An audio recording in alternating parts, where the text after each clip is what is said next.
2007 was one of the most closely fought and sensational Formula One seasons ever. But it was Kimi Raikkonen who was crowned champion ahead of Lewis Hamilton when the final checkered flag fell in Brazil. It's all over. Hamilton 7. Hamilton 7. By my calculations, we win the championship by 1 point. We would have thought I would be ranked number 2 in my first year of Formula One. For sure, we led the World Championship all the way to the last race. And I know I will do even a better job next year and come back even stronger.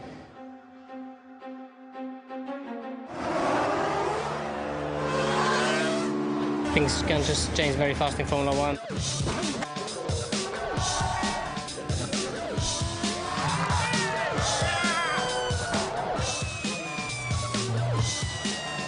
Well done, Fernando. Fantastic drive.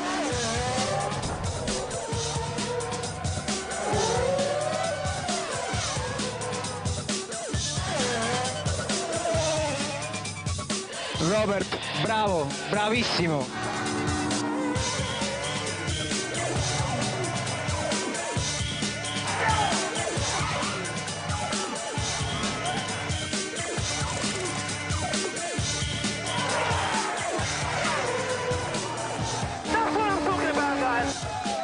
That's the way it goes, it's Grand Prix racing.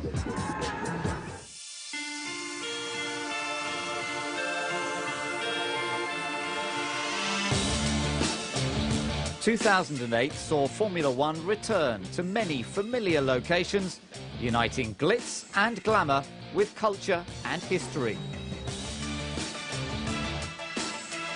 But in typically dynamic fashion, the sport entered new territory, in more ways than one. 22 drivers shared the same ambition, but only one would be crowned the 2008 Formula One World Champion.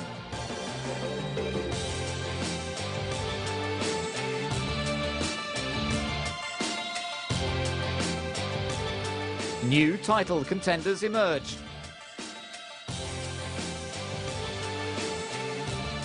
Former champions struggled. New drivers took the top spot for the first time. 4 different drivers topped the championship over the season.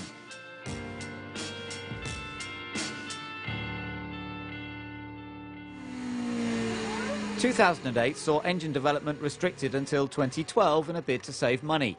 Engines still had to last for 2 consecutive races. However, each driver was allowed 1 free engine change per season, excluding the final round in Brazil.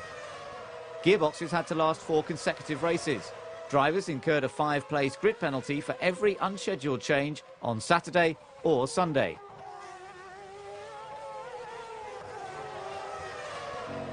Safety car rules remained the same. Cars were still not permitted to refuel under the safety car until the pit lane was declared open. The punishment was clear. Anyone refueling got a 10-second stop-go penalty. Traction control was outlawed once again in 2008. A standard ECU was introduced. It was designed by McLaren and ran FIA-approved software. This enabled the FIA to monitor the electronics on the cars and ensure there were no driver aids being used. And the first thing people think about with traction control is going on power and getting lots of wheel spin. And that is the case, that there's no traction control there, but that's probably a smaller percentage of the effective lap time compared to what's happened under braking.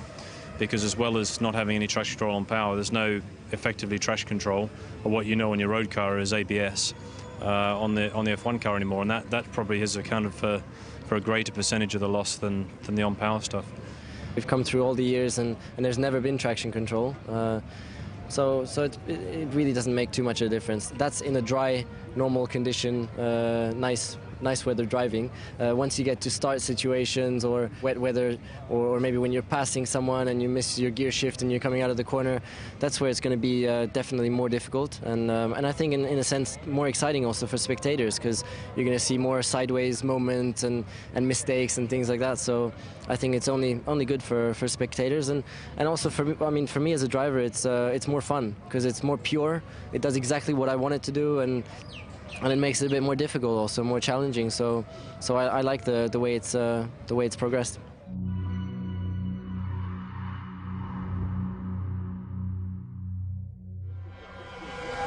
The world champions' title defence kicked off in qualifying. But not for long. A problem with the electronic fuel pump left him stranded on track before pit entry, with no way of making it to the garage to get it repaired. Things didn't start much better for homegrown talent Mark Webber.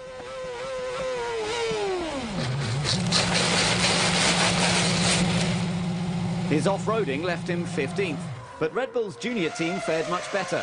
Sebastian Vettel got into Q3 for the very first time. Hello, my name is Sebastian Vettel. Join me one lap in Australia 2008. So here we go.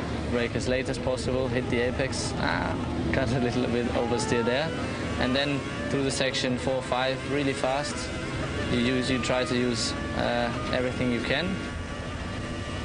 Then this corner, turn 6, is really difficult because you can't see. The light is changing a lot because of the trees next to the track. And then it's very important to have a good exit as well. But more important here, we have a huge bump in braking. Then we take the inside curbs as an apex, and then we go down a long straight. So it's very, very important to have a really, really good exit and take all the speed. Now we come to my favorite section, turn 11 and 12. 5th gear, 250 kph, really fast. Is the part I enjoy most, but unfortunately is the part that is over quite quickly. We go down turn 13, quite easy corner, 90 degrees, quite simple, and then Hamilton benefited from Ferrari's woes and Kubica was close. Kovalainen was 3rd while Massa was the top Ferrari. Trulli and Rosberg impressed with 6th and 7th, while a new gearbox for Glock dropped him to 14th, and a further penalty for impeding Alonso left him 19th. The sound of 22 cars revving up in the sunshine meant only one thing. F1 2008 had begun in Melbourne. Hamilton kept Kubica at bay while Massa had to do something about Kovalainen. But he got out of shape and hit the wall. Less than 15 seconds into the race and Massa required a brand new nose cone.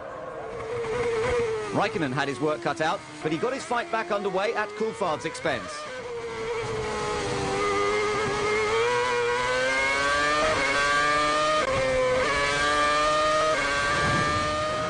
Vettel, Button and Coulthard tangled, while at the back 4 cars fought for one piece of track. That left Fisichella airborne and brought the safety car out. Mark Webber soon became the 5th retirement, not what he wanted at his home race. Trulli had hoped that Toyota's efforts would finally be rewarded in 2008. So when a battery hitch left him in the pits, he was deeply frustrated.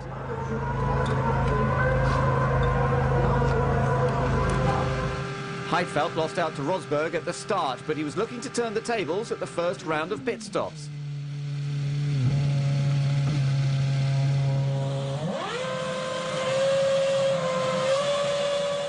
The BMW Sauber mechanics were a fraction quicker, and it was their man who gained the position. Massa's turn 1 incident left him with it all to do. But a move on Coulthard's 10th place left the Red Bull in tatters.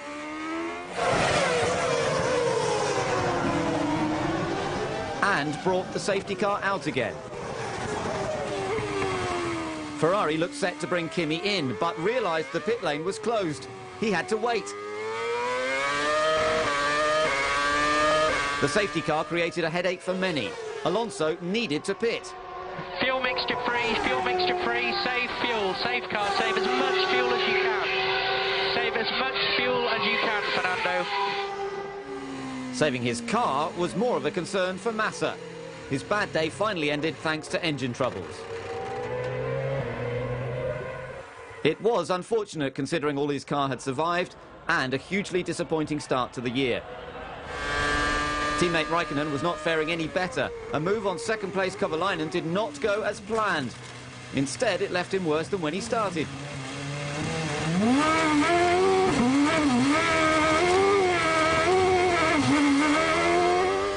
Things looked much better from where Hamilton was sitting. He headed up a McLaren 1-2.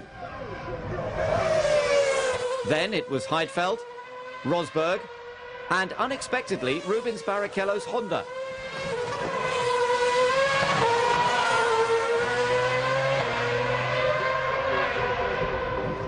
Raikkonen was on the prowl again. Behind you, very close. Okay, like that, okay, like that. Eastbound, okay, Timo, keep going, eastbound. Easy start, push. The pressure was off new Toyota driver Timo Glock. Temporarily.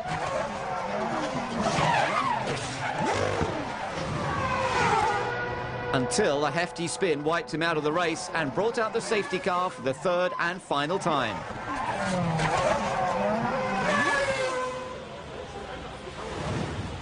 With no fuel and the pit lane closed, Barrichello had no choice but to pit. That alone incurred a 10-second penalty. Things got worse when the lollipop was lifted too soon and Rubens took his crew with him.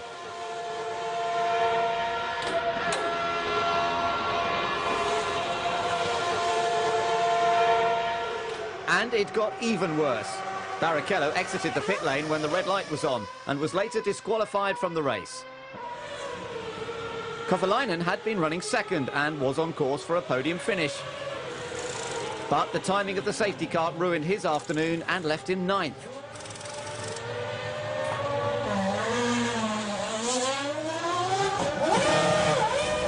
An on-track collision brought Kubica and Nakajima in for unscheduled stops as the race restarted. Kazuki's wingless arrival took Williams by surprise, while Roberts' fate had already been decided. Suspension broke. It should retire. Suspension is broke. Okay, stop the engine. Alonso had a difficult time in qualifying, but the two-times world champion was not easily defeated. When Kovalainen put a move on Raikkonen, Alonso pulled a cracking manoeuvre on them both to steal fifth. But Ferrari had bigger things to worry about. No more chances. Raikkonen was out.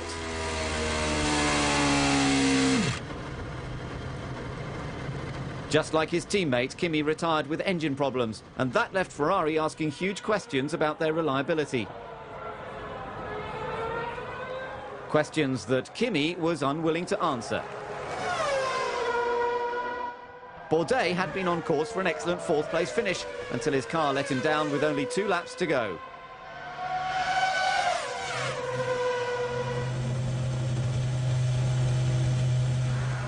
Gutted. Alonso's return to Renault paved the way for Kovalainen's switch to McLaren, and it was Heikki that had the upper hand now.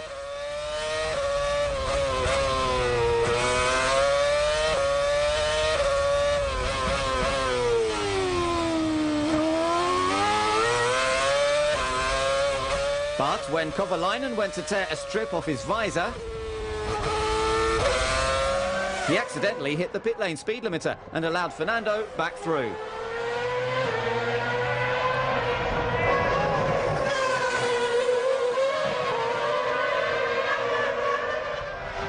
Despite all the action and incidents, Hamilton drove calmly through it all to win the first race of 2008. Nick Heidfeld was second, but it was a storming drive that put Nico Rosberg third and on the podium for the first time in his F1 career. Thank you so much, guys. Thank you very much. And Nico, well done. Good effort, mate. Good effort. Excellent. Nice job, Nico. Well done on your first podium, mate. Top effort. It had been a long time out of the top 3 for the British team, but that made their success all the more sweet. Hamilton had had more than a taste of success with win number 5 out of just 18 race starts.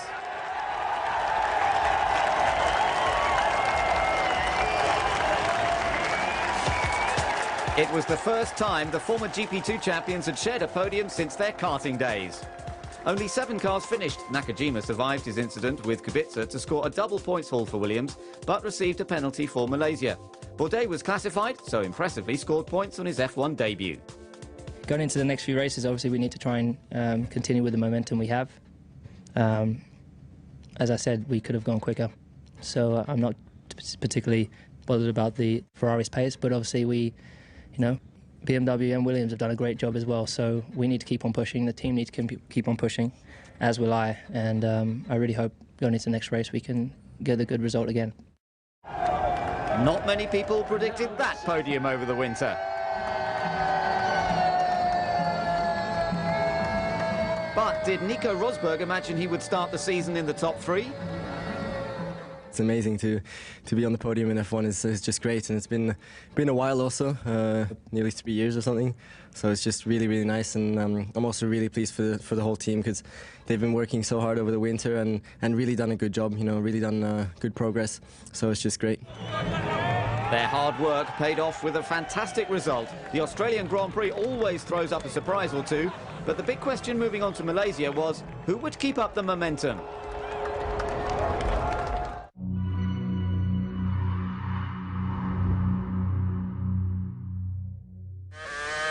The threat of rain at the end of qualifying forced several drivers to complete their final flying laps early to conserve fuel for the race.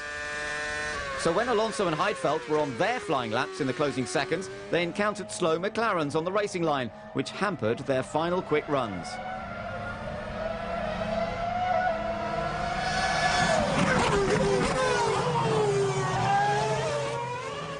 Hi, I'm Nick Heidfeld, and I'm going to take you on a lap in Malaysia.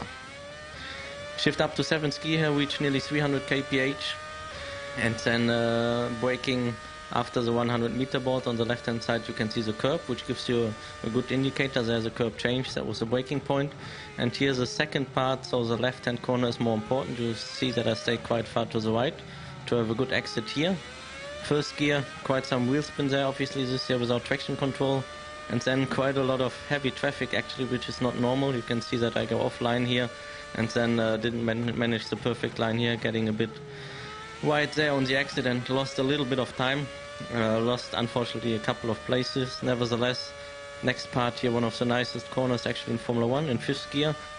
Left and right hander, quite quick, traffic again, but this guy was offline, so no problem.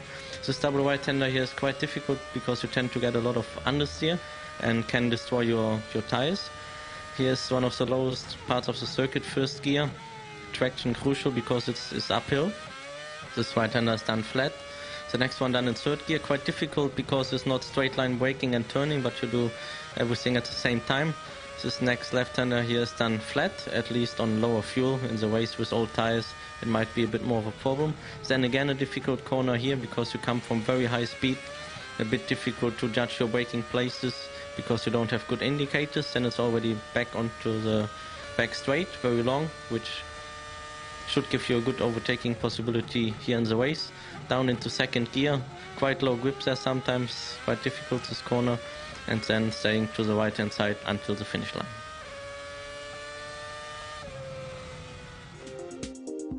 A trouble-free day for Ferrari ensured their place on the front row, with Massa in the top spot for the 2nd year running. Trulli was 3rd, while the BMWs were 4th and 5th. Webber went better than expected, but penalties for impeding Alonso and Heidfeld left the McLarens 8th and 9th. For the 10th year, the lights went out and kicked off the Malaysian Grand Prix. Trulli was slow out of the box, while the Ferraris made an excellent start.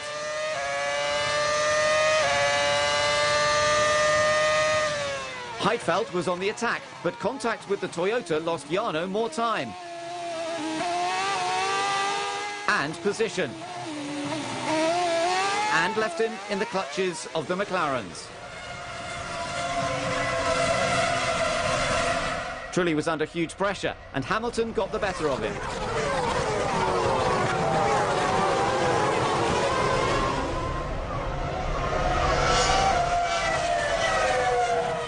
Massa led Kimi, Kubica, Webber and Hamilton. Then there was a train of cars trying to find a way past Trulli. When Bourdais found himself on the dirty side of the track, he soon found himself spinning into the gravel. Starting 16th left Rosberg on the back foot, but this wasn't the time or the place. Timo retired and Nico needed to stop for repairs. Heidfeld's start-line battle with Trulli left him watching Coulthard and Alonso squabble over 8th. When Fernando made a move on David, Nick used the slipstream from both cars. stormed ahead.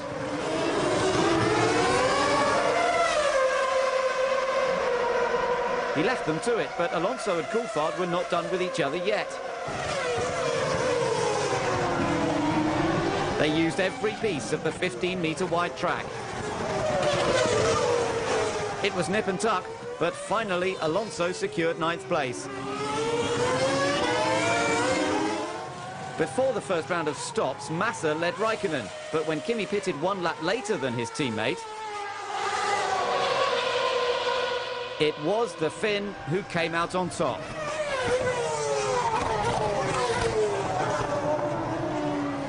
One lap later, and Hamilton was in for his routine stop. He was up to 2nd after starting 9th. But there was a glitch with his right front wheel. Unbelievable luck. The mechanics struggled to remove it.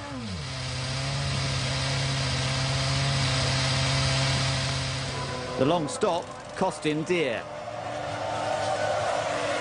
10 seconds and vital track position. After losing the lead to his teammate, the focus was on Massa, but he lost it.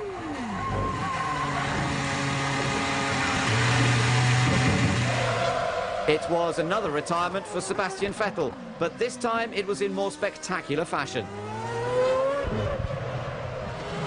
Blazing his own trail was Robert Kubica. At the final round of stops, he was leading the race. BMW set the standard for pit stop efficiency, ensuring Robert got back out 3rd. F1 was proving just as tough as last year for Honda. At least Button made it back on track after this minor excursion. Kimi's drive was faultless. And it saw him take the 16th win of his career. Robert Kubica felt unwell all weekend, but soldiered on to score the 2nd consecutive podium for BMW Sauber, his first podium since Italy 2006. Okay, Robert, well done, P2, P2. Well done, very good pace, very good pace. BMW's biggest haul of points yet secured their 2nd place in the Constructors' Championship. Raikkonen put all thoughts of his Australian disappointment behind him and kicked off his bid to retain his title. Hamilton's setback cost him dear. Kovalainen was 3rd but nearly 40 seconds behind the winner. Rosberg couldn't capitalise on his one-stop strategy, while Alonso just got into the points. I started in Australia, we got 1 point, so we can make a massive difference on some point, and I mean, for sure this is what we expect more. The team left Australia with huge concerns about reliability, but Ferrari soon got back on top.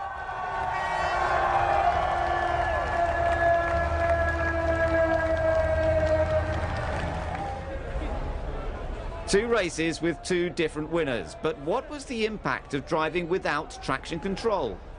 Every corner is tricky now without the traction control, because the car feels good, and then suddenly if you lose it, there's nothing what's gonna save you. Even if you don't react quick enough, you're gonna be off. So, as a lot of people could testify.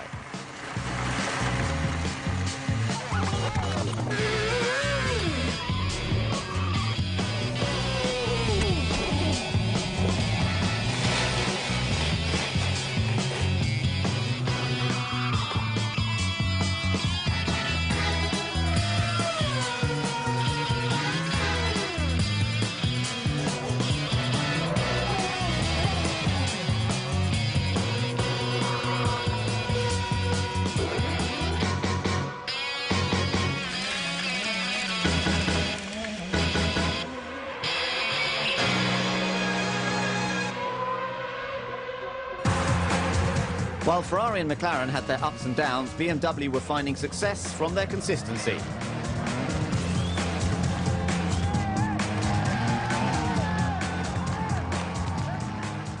We managed to finish twice in the podium. Pace-wise, I could finish also in Australia on the podium, so this will be 2nd race where I'm there, so let's hope we continue in this direction. Even before the penalties, McLaren were off the pace in Malaysia.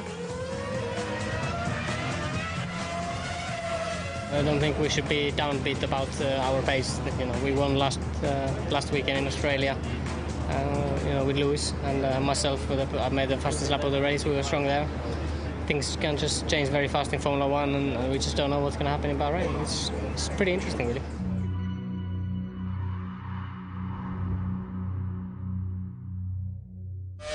Hamilton was pushing hard towards the end of second practice in Bahrain, but he got it very wrong over the curbs, lost control of the car, and slammed into the barrier.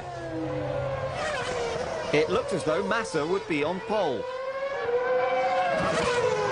until Kubica pulled out a stunning lap to take pole position for the very first time.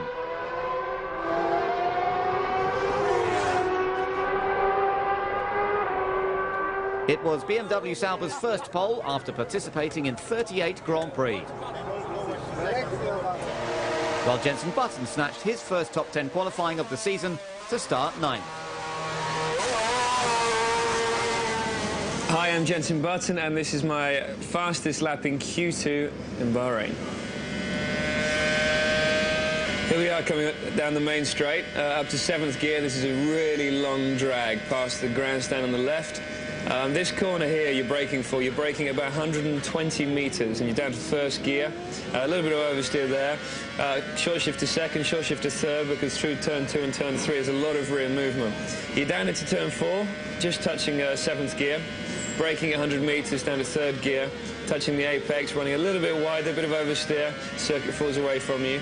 And then we're into the chicane here, left, right, left, and this is a 4th gear corner, quite fast, a little bit downhill, braking into the right-hander here. 2nd gear, you get a lot of oversteer on the exit, without traction control. Things are very different than last season. Coming through here, this corner tightens up to 2nd gear, very, very gentle on the throttle there, a little bit of curb action, up through the gears. You're just hitting 7th again down the straight. Before we're braking for a long left-hander. The car runs wide, keep as much speed as you can. Up through the gears again, you've got a flat-out right, a little bit bumpy at the apex. Use as much of the circuit on the exit as you can. Braking down for the right-hander here, 3rd gear. Circuit falls away from you at the apex again, so you're getting a lot of understeer, then oversteer across the curb. Back onto one of the long straights again, just touching 7th gear again, back down to 2nd for this right-hander. The car always understeers at the exit there, and you run onto the curb, always worried you're going to run off the circuit. But that was a reasonably clean lap, a little bit more oversteer than you would expect around Bahrain, but that got me into Q3, so yeah, very happy with the lap.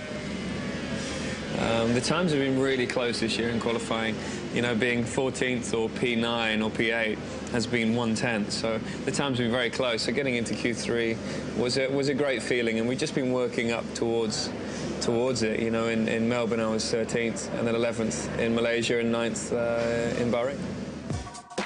He just missed out in Australia, but in Bahrain, Kubica did it and spawned thousands of pole-on-pole headlines. Hamilton recovered well to end up sandwiched between the two Ferraris.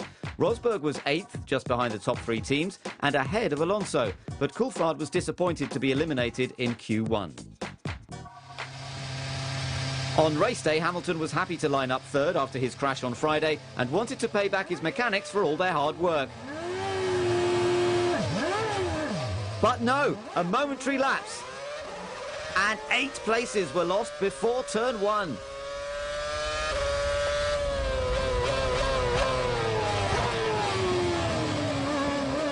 That left him behind the duelling Coulthard and Alonso.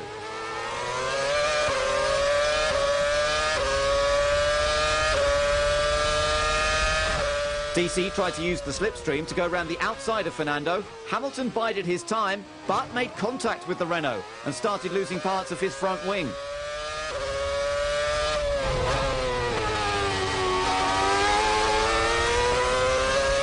Things were not going well for Lewis. The view from Nakajima showed he wasn't the only one in trouble. Vettel was hit going into turn 4 and ended his day rather abruptly. Nakajima, however, used it to his advantage and moved up through the field.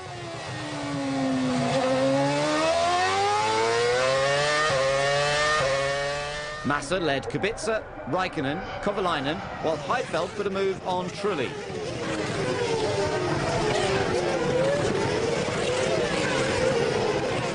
compromised by a damaged front wing, Hamilton still chased Alonso, but the Renault went offline and Hamilton was slow to react. He definitely needed a new front wing now.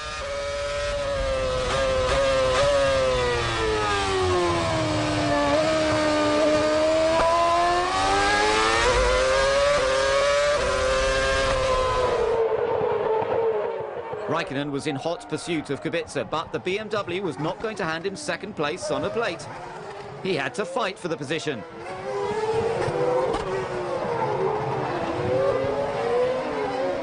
While Robert's teammate Nick Heidfeld continued his charge and overtook Kovalainen to move up to fourth.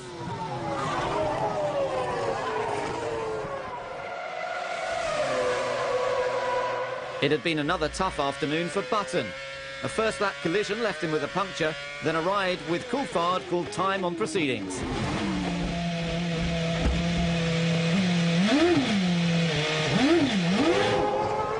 After Australia and Malaysia, Massa had been plagued by doubts.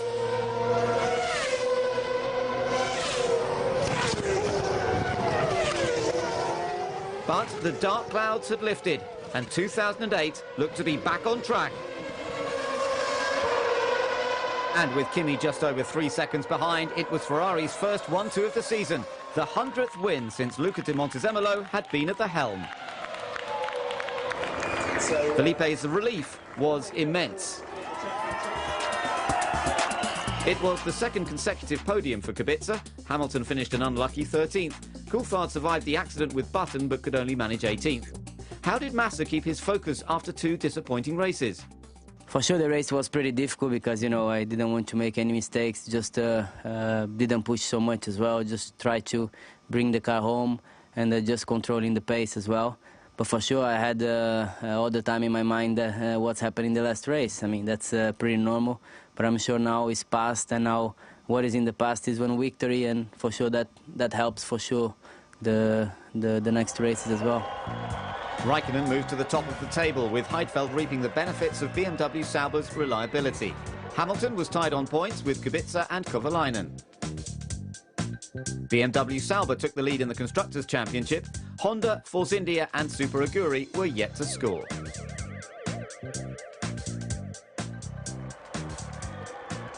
The title was heating up. And with no clear-cut championship contender, the return to Europe was going to be a closely fought battle.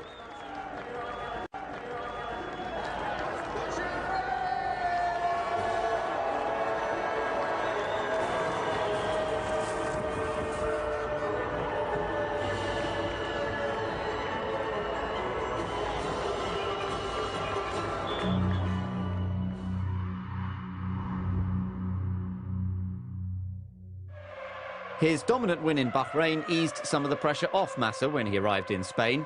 The team had high hopes with a radical new nose cone designed to increase downforce at circuits such as Barcelona and Monaco. Despite leading the Drivers' Championship, all the talk in the media centre was still about the driver lineup. This is a question for Kimi. Are you agree with Montezemolo when he says it could be not good for Ferrari if your teammate is Fernando Alonso?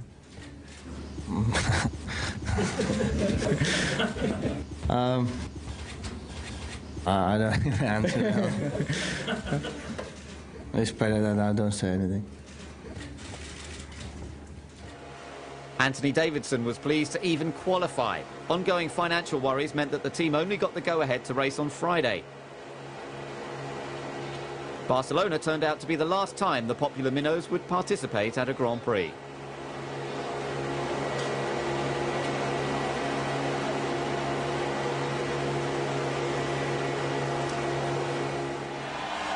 ...2008 had been tough for Spanish driver Fernando Alonso, but he finally got a front row spot.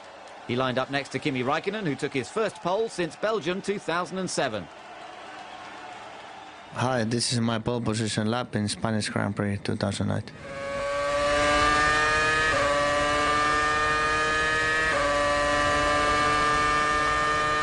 It's been a long time since I was last in the pole position, and it's been probably the most difficult thing for me for many weekends. So for some reason we never got it right in the right time. So in the race the pace has been good, but in the qualifying it's been tricky. So they got a bit out of the shape. But I mean, that was the only big thing where I could have quite easily found the lap times. If you have a small mistake, you can lose many places, but if you get it right, you can also gain the places, not just in Spain, but in this year seems to be very close usually. I have a split time and I have an idea what the others have done, so I thought that I might get it, and then once I get it in the last few corners, I knew that there should be enough if nobody else went much quicker. And once you cross the finish lines, you can see it on a high place, all the positions, so I knew that. The top 10 was separated by less than 9/10 of a second. BMW were pleased with Kubica's 4th, but teammate Heidfeld could only manage 9th. McLaren expected more. Nakajima outqualified Rosberg, who was very disappointed with 15th, while Super Aguri's last race started from the back. The blue and yellow flag of Alonso's hometown was the only thing to be seen with on race day. Starting on the front row, he had the fans' weight of expectation on his shoulders. But when he overcooked it on the formation lap, he nearly felt the fierce force of Flavio's temper. Fernando avoided a potential embarrassment and the grid was set to go. Massa fired past Alonso and even got close to Kimi. The McLarens were straight on the attack, but in the long run down to turn 1, only Hamilton could get ahead. Things looked rosy for Ferrari. Sebastian Vettel hoped for some better luck, but when Sutil made an optimistic move on DC, he left Vettel with nowhere to go.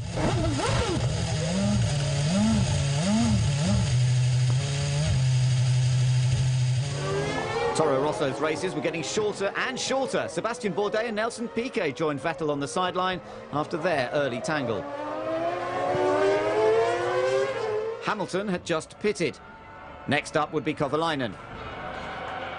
But the McLaren didn't make it.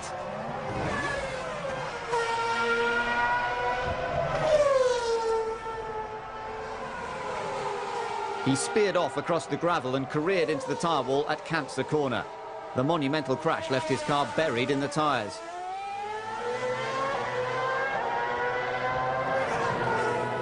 His team was obviously concerned for his welfare.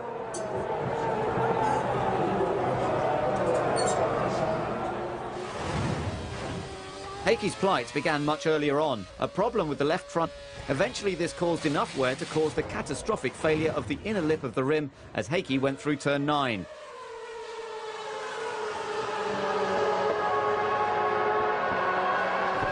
Heikki's car was finally removed from the tyre barrier and the extent of the damage emerged.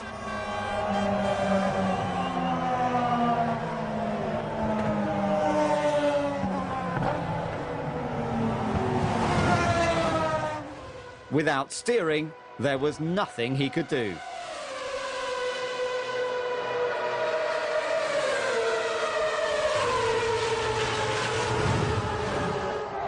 Kovalainen was extracted from the car and gave the fans the thumbs up before being airlifted to hospital for precautionary checks. The subsequent safety car ruined Heidfeld's day. He didn't make it in before the pit lane closed and had to make the choice between running out of fuel or getting a stop-and-go penalty. 3, 2, 1, go! They took the penalty. Raikkonen was able to control the race from the front. It's not an easy circuit to overtake, as Massa, Hamilton and Kubica found out.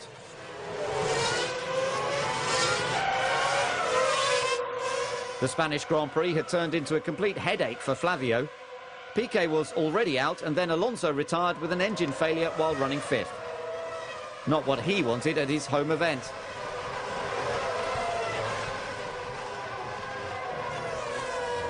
The fans were only too quick to offer their heroes sympathy. And Fernando even gave them something back before his long walk to the pits.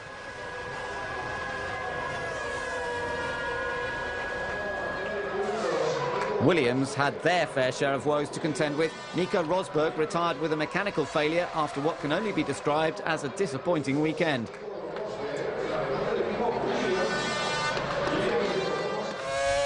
Coulthard needed a change in fortunes, but a clean race looked out of the question. An early skirmish with Sutil, then contact with Glock, meant a puncture and an extra trip to the pits.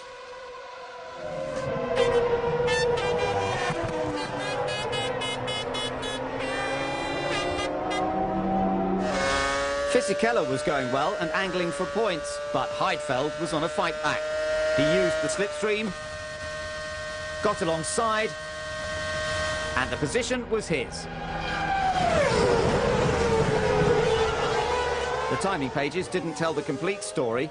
2 safety car periods reduced the gaps, but Raikkonen had been unchallenged all race to take Ferrari's second consecutive 1-2 of the season.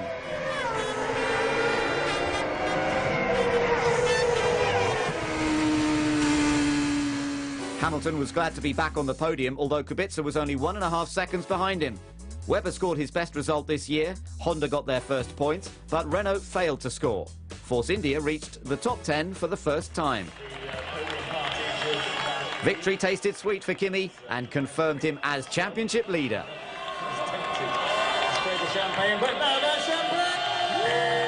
While investigations into Kovalainen's crash look set to continue for some time.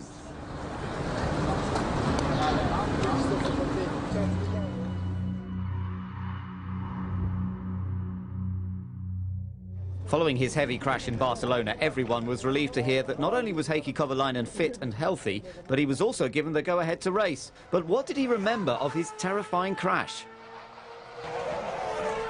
About 30 seconds before the impact, I don't remember, and about 2.5 hours after the accident, I don't remember. Although I never lost the consciousness, when the first people arrived at the scene of the accident, I was aware of what happened, and I told everybody, you know, no injuries, and I was assisting people to get myself out of the car. But obviously, I was not recording that data. And when I was back at the hospital, initially a little bit confused, you know, when I got back into this world, you know, what's happened. But quickly I was told what happened and what was the reason we were in hospital. And since then, we got back on track, and the recovery's been very good. Istanbul marked Barrichello's 257th race start and saw him break former F1 driver Riccardo Patresi's 15-year record.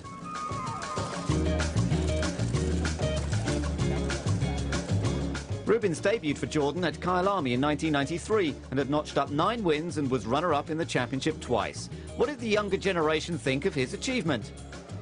Poor Rubens, this is not going to sound good. He's old, Jesus.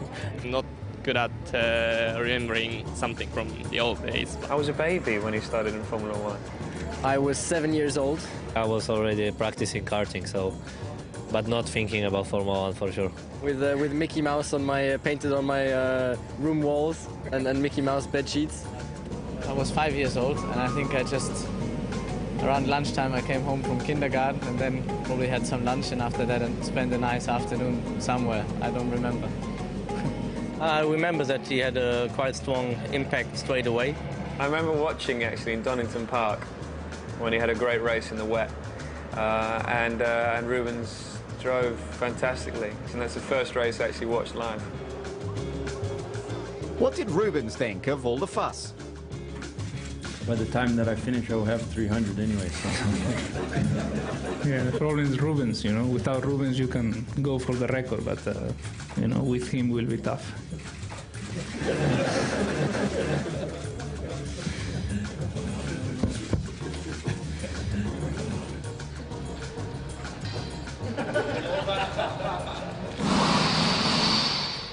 I love that. Thank you, Fellow Brazilian Felipe Massa was on pole position for the race. Hello, I'm Felipe Massa, and this is my lap from the Turkish qualifying. Here we are approach the last corners to start the lap. As you can see, Turkey is a great place for me. It's the 3rd pole position in a row. And here we start in the lap, trying to have a good acceleration on the main straight, not to lose any time. Here's the first corner, which is a very tricky one to lose or gain time. And then we have a little uphill, a very strange braking without seeing the corner on third gear. Another very change of direction and a little bit overtaking corner. And we have another corner left, second and third gear, which is quite difficult, this changing of direction.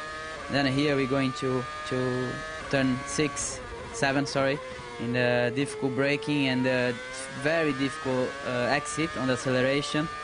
Here we have the most incredible corner in the Formula 1, a very quick one on the 5G lateral and very tough for the driver as well.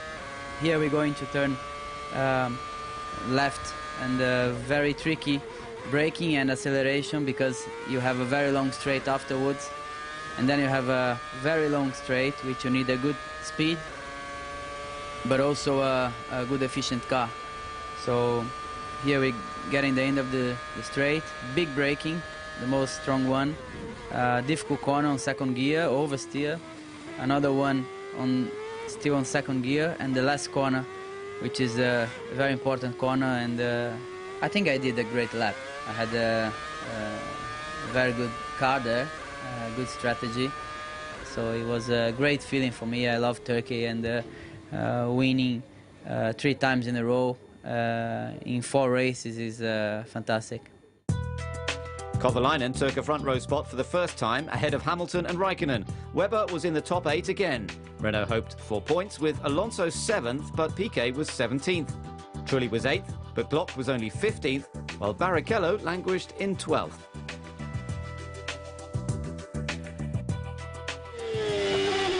Honda had a message for Rubens before the race got underway. So remember your tyre warming, Rubens, and on a particularly special occasion, 257 Rubens, on behalf of everybody, thank you very much for everything you've done, and make it a good one. We're all behind you, mate. Thanks very much. Turkey in May was considerably colder than Turkey in August.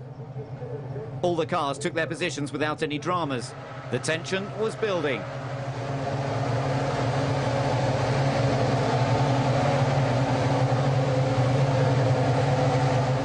And building.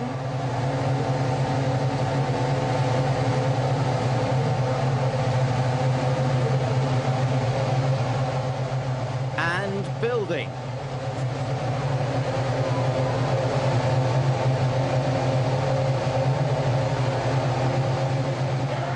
Finally, the start light procedure got underway. And the race commenced. Both Raikkonen and Kovalainen struggled and had ground to make up into turn 1. While Fisichella hardly even touched the ground. Giancarlo started from the back and was keen to make progress, but he was late on the brakes and careered into Nakajima. Both cars were out on the spot. Heikki and Kimi got up close and personal, so close that Kimi damaged his front wing. And lost 5th to Alonso. With debris strewn across the track, it was inevitable that Bent Nylander would be out in the safety car. Heikki hadn't realised his clash with Kimi left him with a slow puncture, and he needed to stop when the pit lane opened. Race leader Massa was chased by Hamilton. Kubica followed while Raikkonen was looking to reclaim 4th from Alonso. They don't call him the Flying Finn for nothing. He breezed past the Renault and took 3rd from Kubica during the first round of stops. Teammate Massa was struggling to restrain a charging Hamilton.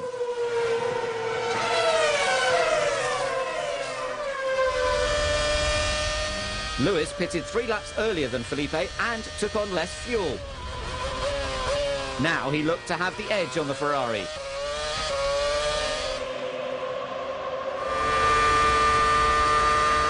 Massa defended his position, but he wasn't going to take any chances.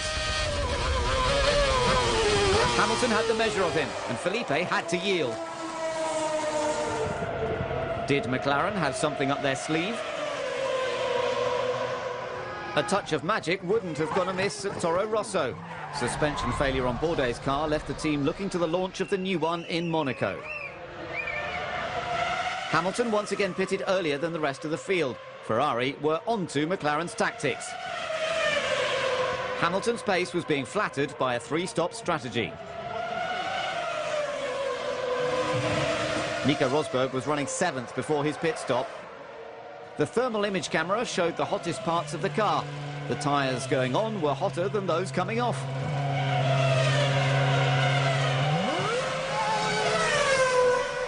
Hamilton was still leading the race.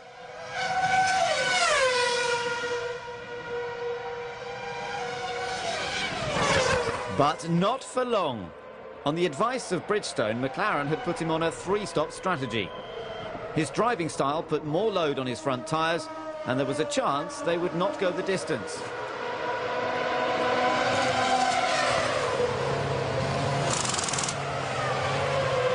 Winning was out of the question, but splitting the red cars was possible. Ferrari looked resigned to their fate. Massa retook the lead while Hamilton spoilt all thoughts of a 1-2 finish. Kovalainen in the other McLaren was in combat with Rosberg. He got around the outside, which handed him the inside line and 8th. Or so he thought. Rosberg had almost done it. But Heikki used the slipstream and got him back on the straight.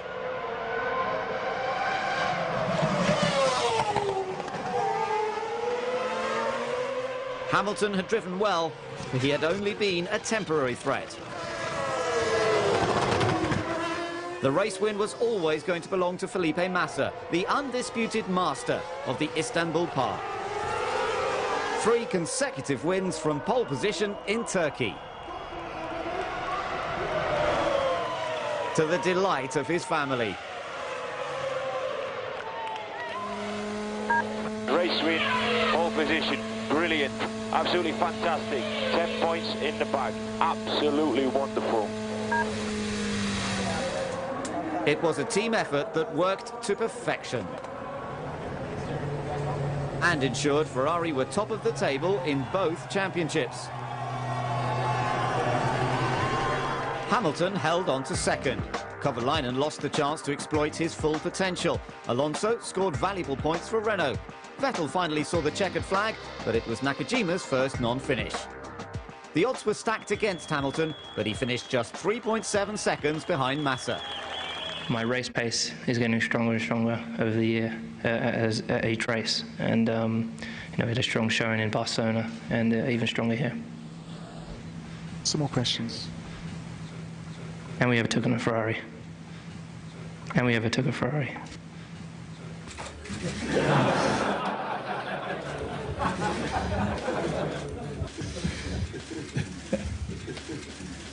Some more questions, please.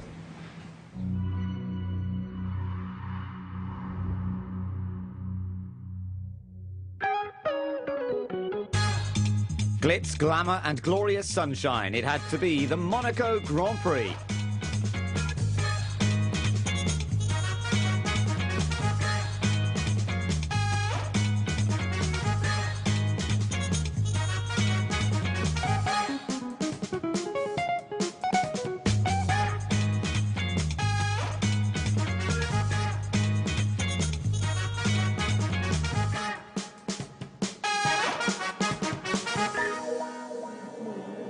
But it wasn't just about models and money. The serious business of qualifying was underway. Nico Rosberg pushed himself and the car to the limit. He even managed the 2nd fastest time in Q2. Hi, I'm Nico. Now I'm going to take you through my quali lap this year, which put me in 2nd position in quali 2, just behind Felipe Massa, which was I was really happy with that. So going into the first corner here, I made a little bit of a mistake there on the exit. As you can see, it was really loose on the rear.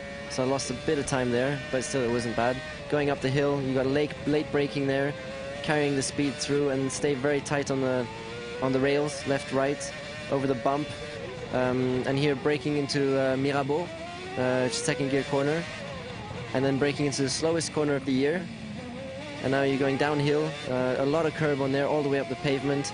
And then this corner is very important. You need to stay very tight on the rails in the inside, because it's really important to get a good exit, because it's the longest straight of the track. going through the tunnel. Here you go into the harbour chicane, very, very tight. It's important to get the curb right there, because if you take too much, it kicks you off. If you don't take enough, you're going to be too slow. Ooh, that was a bit of oversteer there. Lost a bit of time there. That was the fastest part of the track. Now we're coming into the second harbour chicane. A lot of curb again. And again, running very close to the rails. That's always important in Monaco. That's 2 first gear corners here to finish off the lap. Staying very close on the inside. And that was my lap of Monaco this year. It's always great to drive with an F1 car in Monaco. It's a lot of fun. It's very exciting. And I really felt comfortable there in my home Grand Prix. So no, it was a very nice qualifying for me. It was an all-Ferrari front row, with the McLarens right behind. Kubica was one to watch, while Monaco resident Nico Rosberg used his local knowledge to take 6th. Both Red Bulls got into the top 10, while Heidfeld hoped he wouldn't be unlucky starting 13th.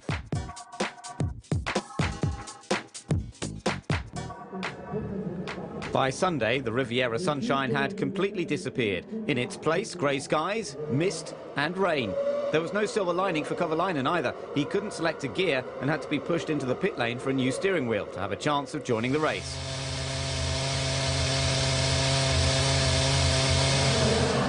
Would the Ferraris take their 1-2 and run away with it on the notoriously twisty streets of Monaco? It seemed not. Kimi struggled to get away and Hamilton made mincemeat of the slow-starting Ferrari. Surprisingly, everyone made it through the first corner without an incident. Heidfeld was well off the pace in qualifying. Gaining places was not easy. He managed to put a move on Webber's Red Bull. But he had to watch his mirrors. Button was quick to hound him down. But when they diced on the exit of the swimming pool, it was Jensen who paid the price. The cost of having a new front wing? Dropping to last place. Sutil excelled in the soggy third practice last year in Monaco. His wet weather skills proved just as good. When the Toro Rosso of Bourdais faltered, he was quick to pick up the spoils.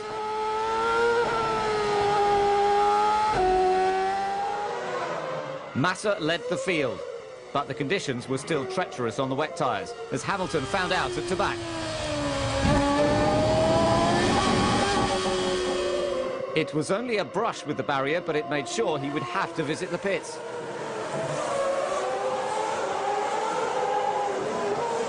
The team did their best to turn around a bad situation and fueled him up for a long second stint. He rejoined 5th behind Alonso. McLaren's quick thinking paid off later in the race.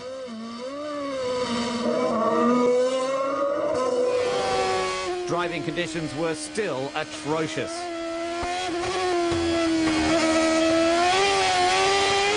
With lots of standing water, a driver had to have his wits about him to keep it out of the barriers.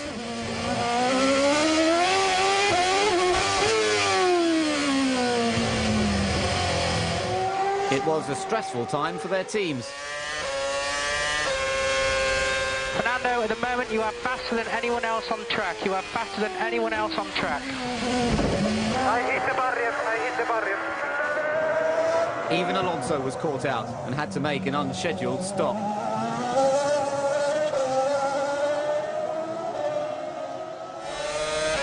The weather did not improve. Visibility was almost non-existent. Coulthard tried to correct a slide, but it was too late. And too late for Bourdais also.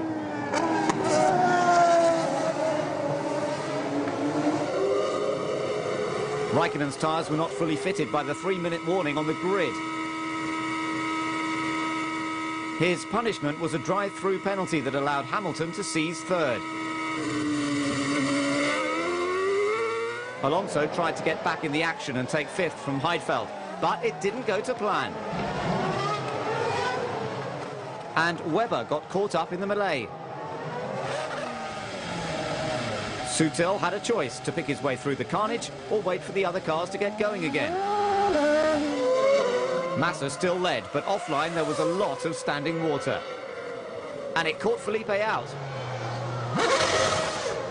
He avoided the barriers, but Kubica wasted no time taking the lead from the Ferrari.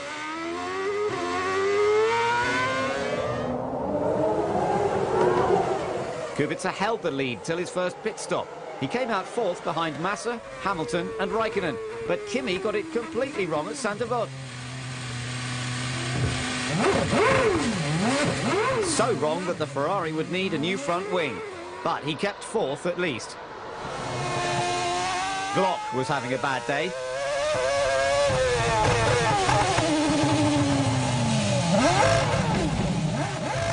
One pirouette too many resulted in a skirmish with the barriers. Piquet's trying season continued. A small mistake at Saint-Avold cost him dear. Massa lost out at the first stops, and when Ferrari expected more rain, they kept him out too long. When he changed to dry tyres at his second stop, he lost out to Kubica.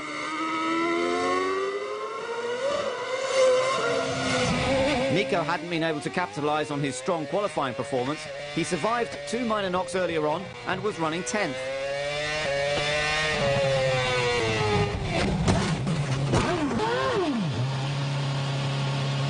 But this 100-mile-an-hour crash put him out of the race and brought out the safety car.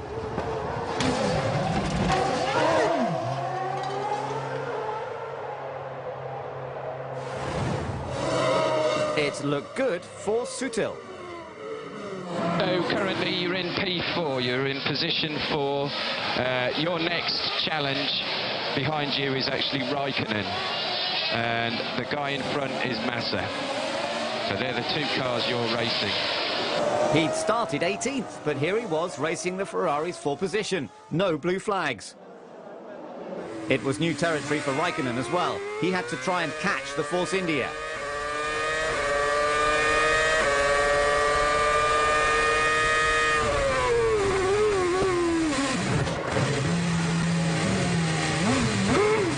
But Adrian's dreams swiftly became the stuff of nightmares.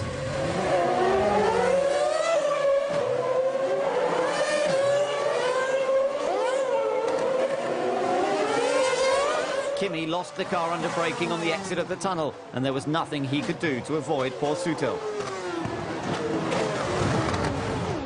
The sheer devastation was clear from his team. He'd survived 90% of the race in the worst conditions, but it wasn't meant to be.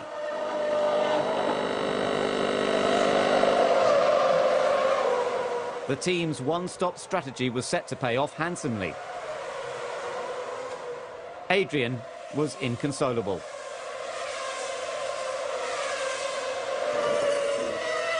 Hamilton had always dreamt of winning on the streets of Monaco, just like his hero, Ayrton Senna.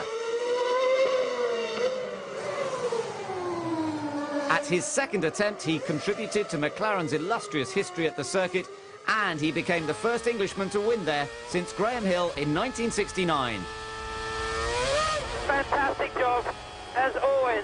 And I apologise for hitting the barrier, but I made up for it, so let's go and party tonight, all right? Well done, Lewis. That was quite special. And I'll see you at the end, and you'll buy the first drink.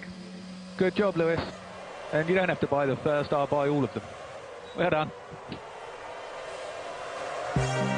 Kubica was very happy with second. Massa clung on to take the final podium spot. Webber had a good run to fourth. Toro Rosso's new car had an excellent debut to finish fifth, while Raikkonen was lucky to survive 76 laps. What made this win so special?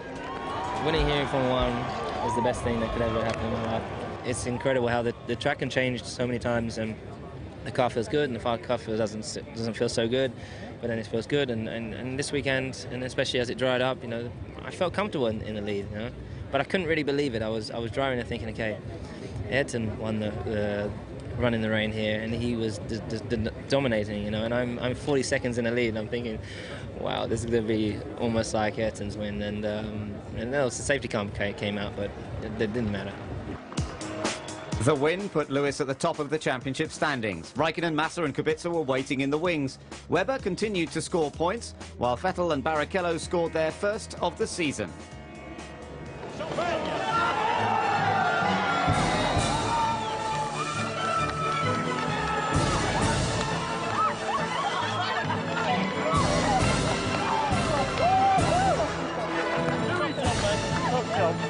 It was the one he wanted more than anything. The emotions he had to keep in check during the race came flooding out like the victory champagne.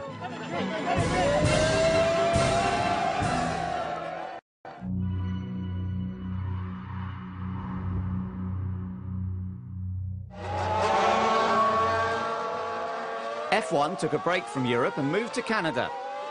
Kubica maintained his strong form to qualify second. Hi, I'm Robert Kubica. I will bring you around my qualifying lap in Canadian Grand Prix in Montreal. So let's start. 2,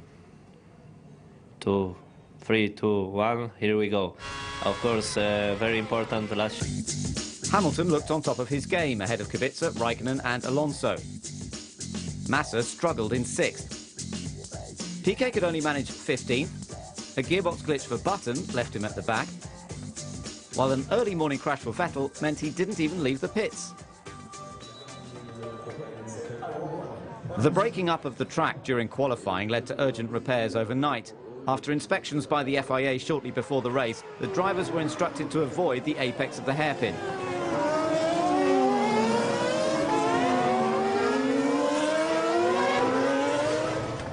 Following their setbacks on Saturday, both Button and Vettel opted to start their races from the pit lane. Alonso had high expectations starting 4th, but he was slow to get on the gas and soon under threat from Rosberg.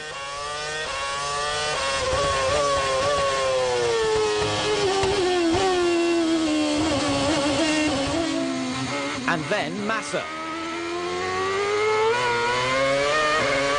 Down the straight, they ran side by side. But Alonso found the momentum to keep the upper hand.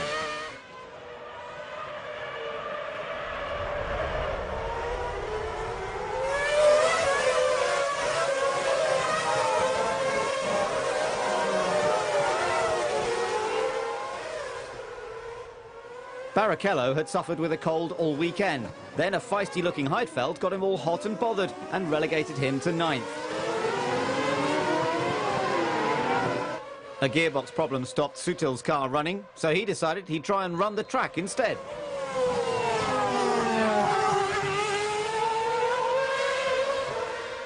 His technique could do with some work, though. The ensuing safety car levelled the playing field and triggered a mad dash for the pit lane. Hamilton, Kubica, Raikkonen, Rosberg and Alonso opted to stop. Hamilton was in first and wanted to be first to get away.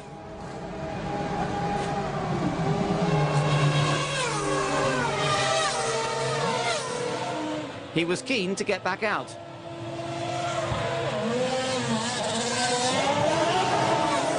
But he'd already lost his lead. And then he just lost it completely. And Rosberg too. Incredible.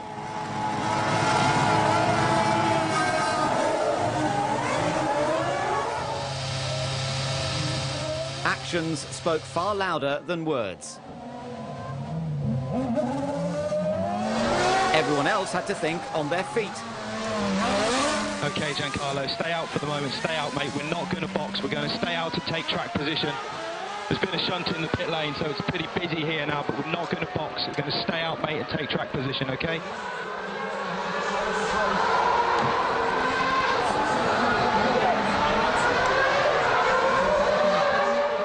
Kimi had little to say on the matter. And calmly pointed out the error of Hamilton's ways.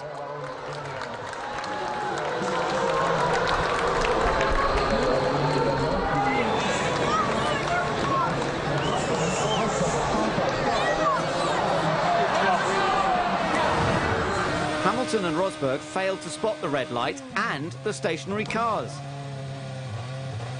Meanwhile, Kubica rejoined the race when the lights went green. When push came to shove, there was little to be said. I mean, it was one of those things, I guess. And I mean, I'm not. It's a lot different to if you crash into the wall and you're angry at yourself. I'm not. It's not like that, you know. I apologise to Kimi if you know, if I've ruined his race. But no, this sort of thing happens. So. And it can mean the difference between being a champion or not. Ferrari had more trouble. At Massa's first stop under the safety car, a joint in the fuel line was broken and no fuel went in. He came straight back. However, the unscheduled stop left him with lots to do. But not as much as some. One stopping Heidfeld was leading the race, but he wasn't the only one to change his strategy. Several drivers made the switch. That left the two-stopping Kubica with plenty to do.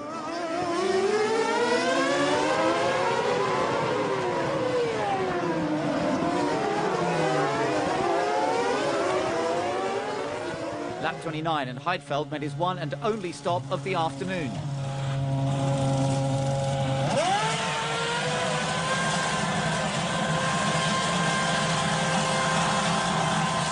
He had plenty of fuel to see him to the end of the race, but would he be able to fend off his teammate? Nick rejoined just ahead of Kubica, but only just.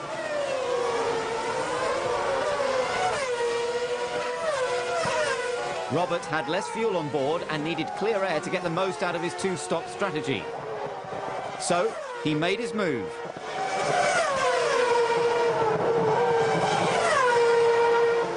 This was where Kubica had to push. He would need to build up a big gap if he was to come out on top.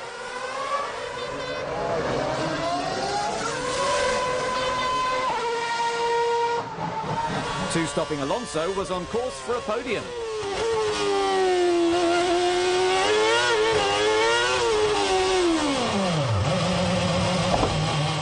But this spin and smash into the wall was a missed opportunity, although it gifted third to Coulthard. Nakajima was in the points and in hot pursuit of Button's Honda. But things got a little too hot to mention, and Kazuki was in a mess.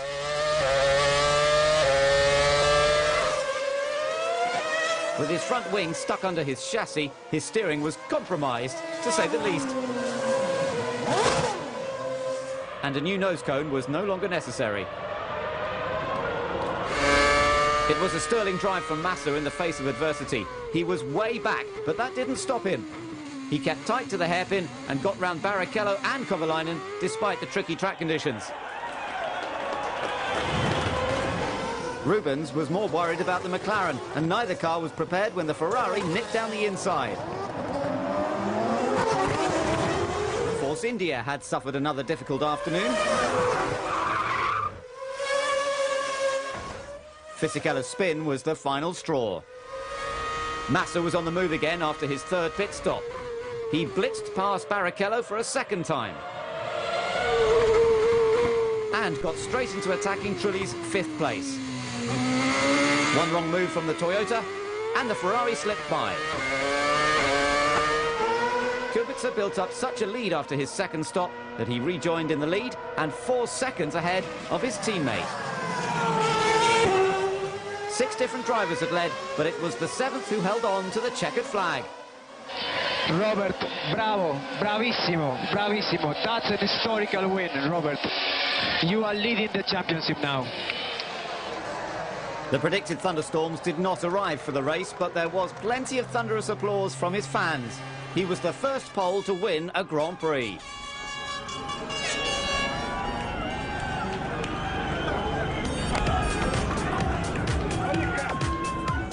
It was a great result for Toyota after starting in the midfield, and both cars had a stint leading the race. Massa recovered well to finish 5th, Barrichello was 7th, while Rosberg was the only survivor of that red light incident.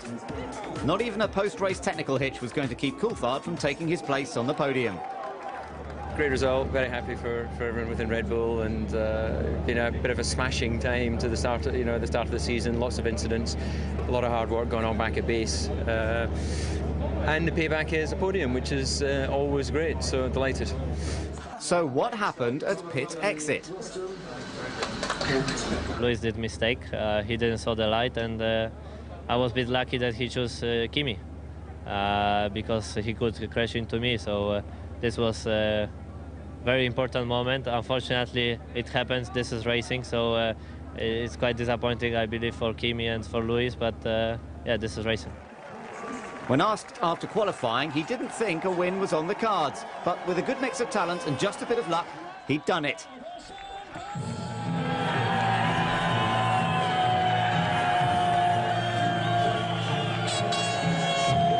The celebrations would go on late into the night.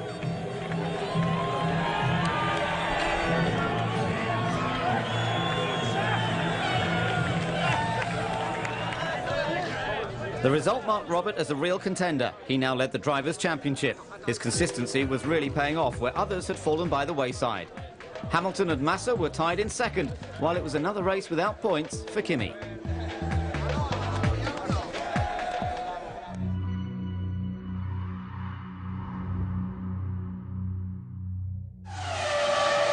The news of Ove Andersson's death came as a huge shock to the F1 paddock in France. The Swede was Toyota's first Formula One team principal and a key figure behind their World Championship success in rallying. The team decided to pay their respects by wearing black armbands and with a simple black band on the car. The aim for the weekend was for a good result to pay tribute to the man whose passion inspired so many.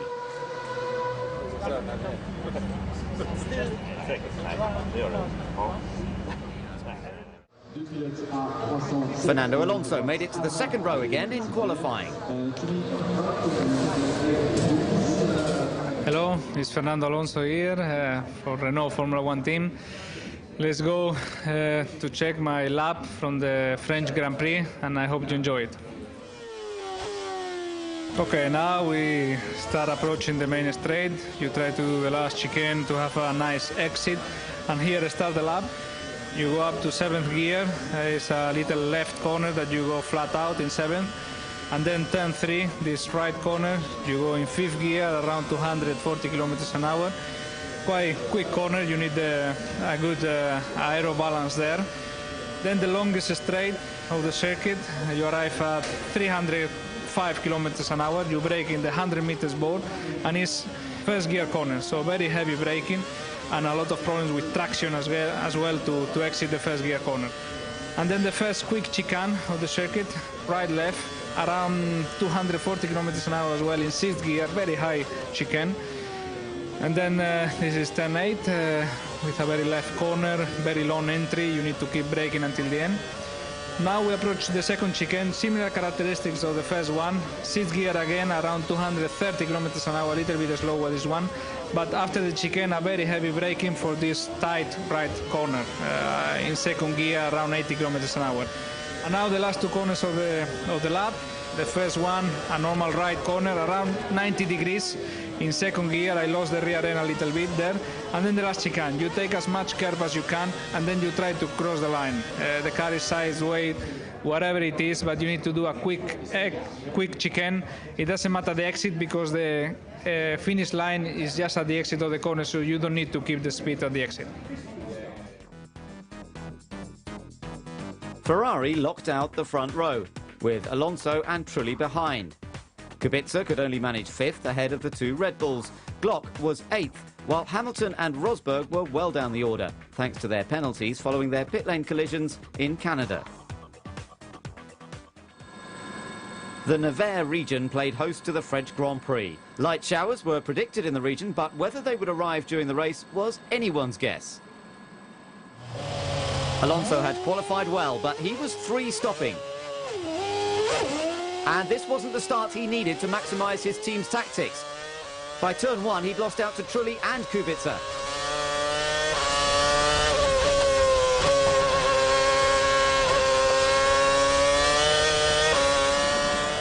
Raikkonen was already pulling away from Massa, while Trulli, Kubica and Alonso continued to scrap. Robert fancied his chances, but Jarno was a force to be reckoned with.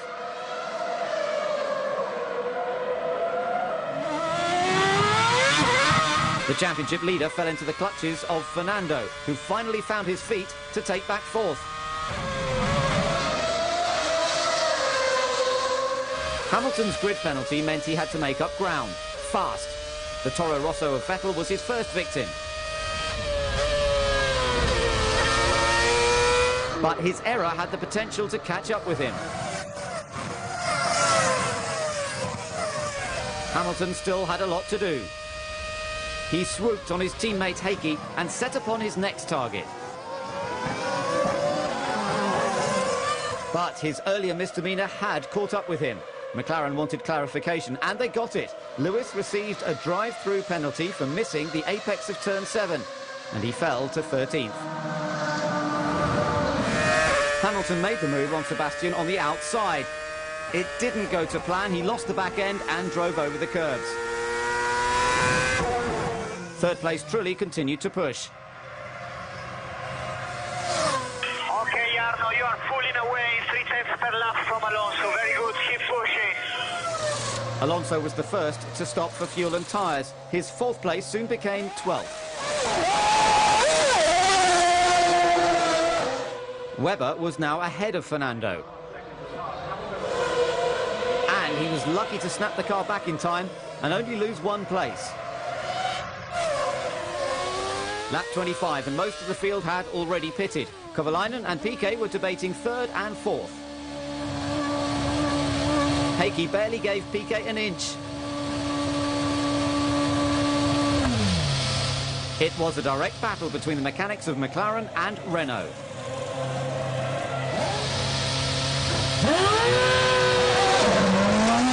A battle Renault looked to have won. But too much hesitation from Nelson cost him 9th. The Ferrari still led after the pit stops, but things were not as good as they seemed.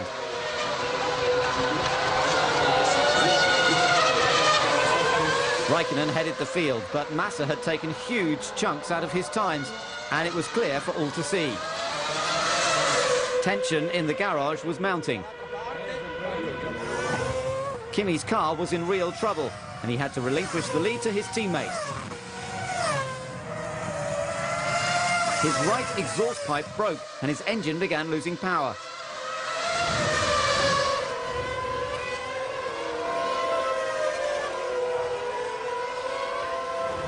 To remove the bodywork would have cost the team even more time, so at the pit stop no action was taken.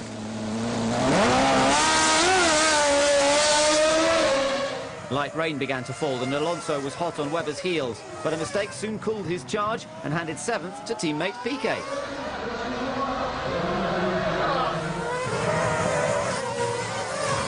Trulli was under huge pressure from Kovalainen and Kubica. Heikki did everything he could to wear down the Toyota. But a small error lost his momentum and Trulli did not budge. Just like his father, Nicholas Todd kept an eagle eye on proceedings. His driver, Felipe Massa, couldn't quite match his teammate's speed, but with his car intact, he gained the advantage to reach the checkered flag first, with Kimi relegated to 2nd. But who would take the final podium position?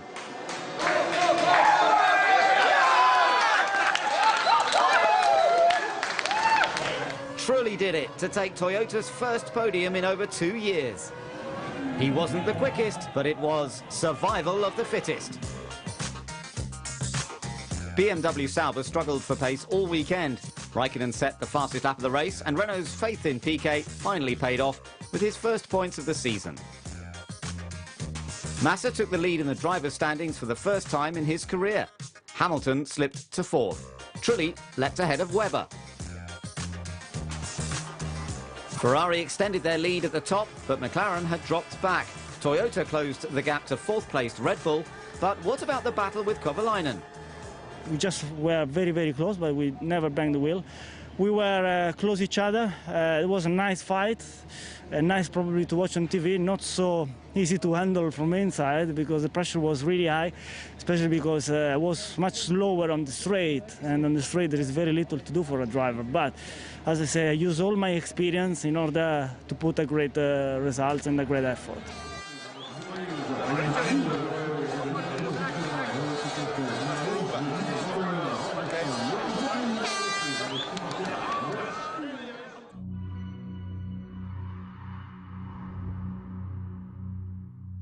David Coulthard from Red Bull Racing, and I'm going to take you on a lap of Silverstone.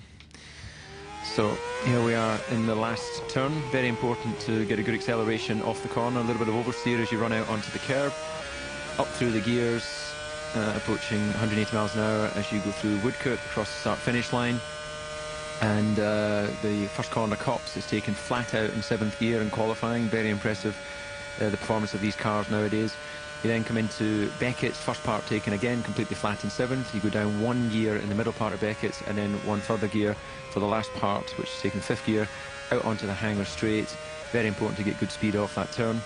And then you carry that all the way down Hanger, under the bridge, approaching the braking a little bit bumpy. You then flick down 2 gears as you go into Stowe. Again, a very fast corner, riding the curb on the exit, using all of the road, before they approach into Club, which is down to 2nd gear. And then one of the most difficult corners. The rest of my career has always been full focus on each and every individual race and looking towards the following season. I know this will be my last season in Formula 1, and although I'll stay involved in the sport, you have to call time at a certain point, and I think 37 years old, after 15 seasons, it's a good time to say thank you and, you know, good night. Webber got his first front row start for Red Bull. Kimi had hoped for more than 3rd. Massa wasn't able to complete his final running time thanks to a problem changing the right rear wheel, and found himself languishing in 9th, while Kubica had his worst qualifying of the season thanks to car woes.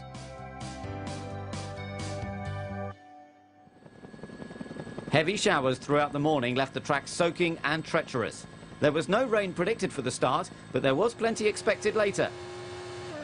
Hamilton had it all to do, but within seconds he'd sliced past Raikkonen and Webber. He was even giving Heikki cause for concern. It looked like Lewis had done it, but not quite. Mark Webber struggled with the spray when he got caught out and turned 180 degrees in an instant.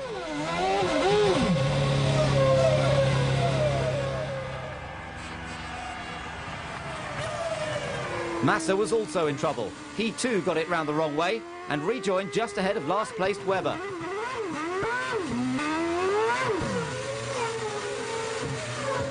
Brief contact caused a choreographed calamity for Coulthard and Vettel. The McLarens were in combat. Kovalainen was holding up Hamilton. Lewis had to get past. Massa was having a disaster. He struggled to keep the car running in a straight line and ended up back to front again. Lewis's pursuit of Heikki was relentless. And eventually it paid off.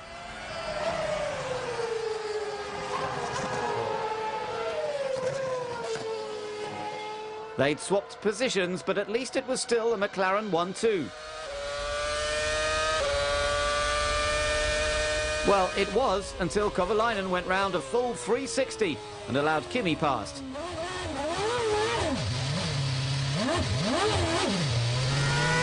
Bourdais was 14th and in hot pursuit of Sutil. His job got a lot easier when Adrian tried a bit of off-roading.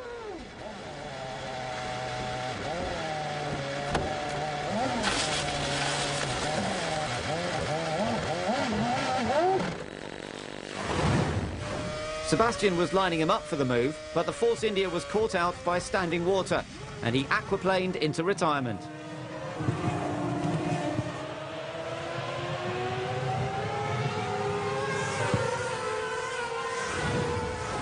Kimi hunted Hamilton down, and the battle was taken to the pit lane. Ferrari were ready and waiting, but not with any tyres. Kimi kept the same set in anticipation of only a light shower. Hamilton took on fresh tyres.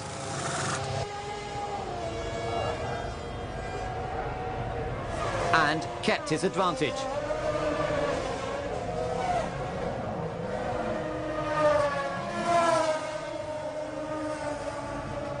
Had Ferrari made an error? Jenson Button took on new tyres, as did most of the field.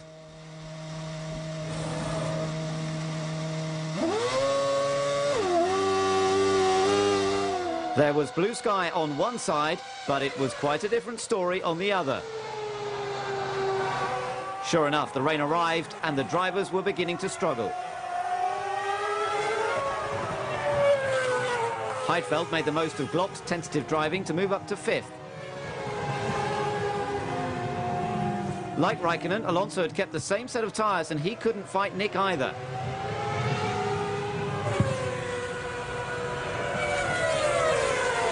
Nakajima had a battle with himself. He was really struggling to keep his car pointing in the right direction.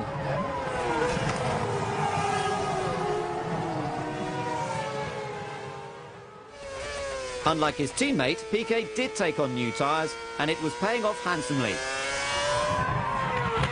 Alonso's worn wets were slowing him down, and Nelson reeled him in to snatch 6th.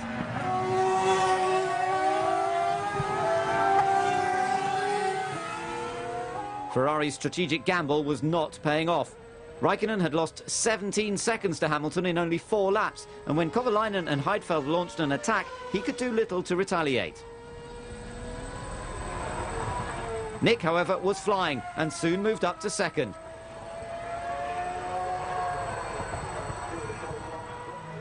Barrichello was looking good for a points finish, and with the worsening rain, he made the call for extreme wet tyres.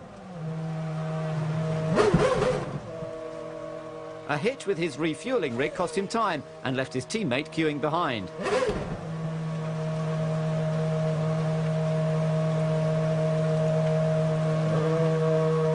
Eventually, Rubens got going, but it could cost him later on. The track was saturated, and things were about to get a whole lot worse. We expect more rain in 5 minutes. Watch out at turn 11, Nelson has just gone off.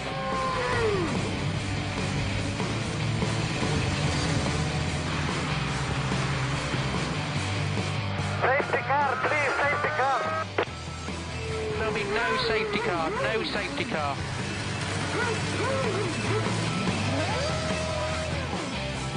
Okay, we need a safety car immediately. This is possible to run.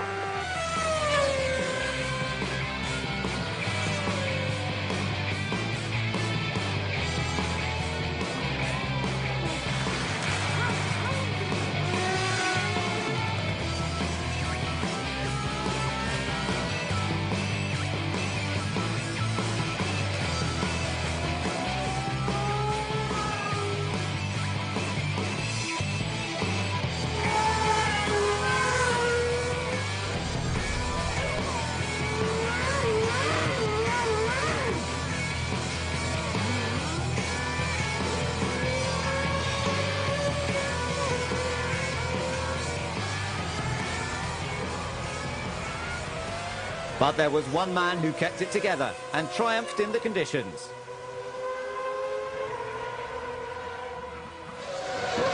Barrichello's decision had paid off. Even though he made a 3rd stop for normal wets, he was now lying 3rd. Kovalainen's race started with so much promise, but he ended up in another spin. And lost places to Alonso and Raikkonen. From pole to 6th. Things could have been so different. The rain had stopped and Raikkonen was finally finding some pace. In spite of everything, he was now 5th.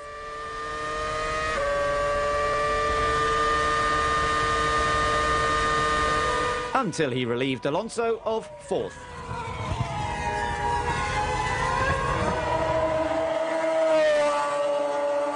Things were going from bad to worse for Fernando, with Kovalainen and Nakajima hovering nearby.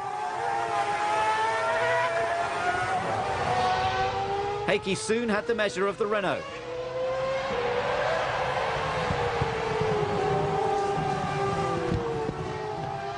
And gave his mechanics something to cheer about. A last lap dash from Trulli saved Alonso from attack by Nakajima.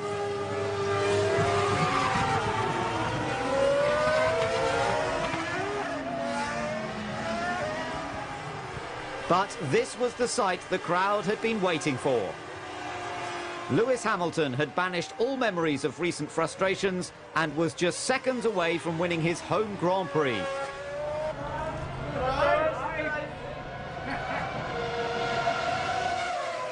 It was one of his toughest races yet, and one of his best. He'd finished over a minute ahead and had lapped all but Heidfeld and Barrichello.